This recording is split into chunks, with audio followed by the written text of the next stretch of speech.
My name is Richard. I live in California, and I heard about LeafFilter at a county fair where I saw an exhibit of the system, and I booked an appointment based on that, my examination of their system.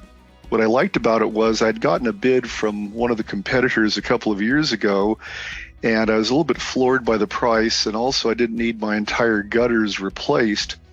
What I liked about the LeafFilter, it would go on my existing gutters, even though they're about 25 years old. The gentleman that came out and gave me the price said they'd be able to do some tweaking on it and take care of any small problems that there were. I went ahead and ordered it. I was very satisfied with the price. The technician came out and in one day was able to do the complete installation, including a little minor maintenance on my existing gutters, which, like I said, are about 25 years old.